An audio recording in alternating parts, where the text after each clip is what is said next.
masculinity have long since dictated male roles within society. Gender inequality is often centred solely around women, but today we'd like to focus on the pressure put on males to conform to society's views of masculinity. This will be explored through Andrew Maude's experiences and perspectives on the male dance industry. Throughout the 15 years I've been friends with Andrew, I've witnessed him struggle with his identity and dance aspirations, and he's come today to share his story in the hopes to inspire others dealing with similar issues. My name is Andrew Maude. I've been dancing for 16 years since I was 2 years old. I do full-time dancing at the moment, which is Monday to Wednesday, and my favourite dance styles is commercial jazz, contemporary and acrobatics. And my earliest memory of dancing was when I was 2 years old and I was the monkey in Aladdin. Why did you feel it was important to introduce Andrew into dancing?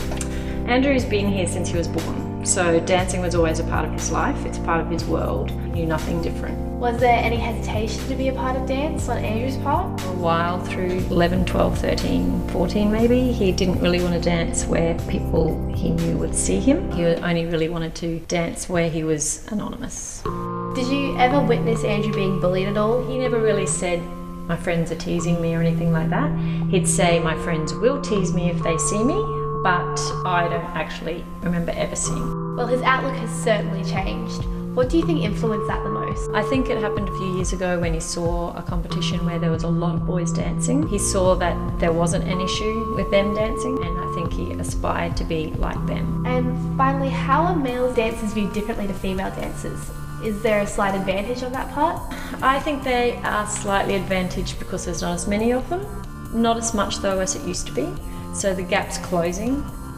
So, there continues to be a stigma surrounding male dancers. How did this affect you? When I was growing up, a lot of people used to make fun of me when I was really young, so I just pretended that I didn't dance and no one really knew that I danced my whole life. So how did you or do you deal with the ridicule? I didn't really handle it very well. I just tried to keep it a secret my whole life. So was a career in dance always on the cards for you? I wanted to when I was really young, but then as I grew older, I didn't really want to dance anymore. And what was the defining moment that changed that? When I got offered to go do full-time dancing, I just decided to give it a go, and yeah, I've loved it ever since.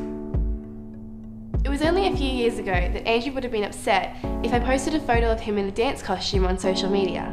But now, as he's growing closer to his friend David, he happily shares his passion with the world. So, it was really great watching your friendship develop over the years. How did that first occur? Well, we met, I think it was 2010, we did this school holiday workshop, and on the first day Andrew was actually crying because his mum had forced him to do it, and he really didn't want to be there, so I kind of went over to him and I was like, "Hey, you can sit with me, there's no need to cry." And I guess that's when we first sort of became friends, and then from there we just found out we had more and more in common, and we got closer from that.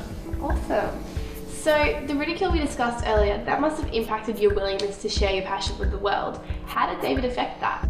It was just good knowing I had a friend who had similar interests and didn't judge me, and yeah. So you guys had really great support systems with your family and friends. Do you think it would have been different if you didn't have that? Well, yeah, I first got into dancing because my eldest brother used to dance. It was really good to have that role model to look up to, and my parents were always really supporting as well, so I guess I probably wouldn't have pursued it for so long if I didn't have them telling me that it's alright to do what you enjoy doing. I think it's very much the same for Andrew. Now you guys are two successful male dancers in a female-dominated industry. What advice would you give to the younger men trying to get into the field, or what advice would you give your younger selves? I just think it's really important to be yourself and not let others tell you what to do. Yeah, if you want to do it, just do it. Yeah, I think it's important to just do whatever you enjoy, because at the end of the day, other people's opinions aren't going to matter. It's been a pleasure to witness David and Andrew grow as both friends and dancers over the years. I think we owe it to each other to remember to accept each other's passions and respect them for it. Dancing has always been a part of my life, and I'm glad I stuck with it. I'm proud that I pushed through the boundaries and did something different. Is this love, love, and I don't know. So come dance with me, girl.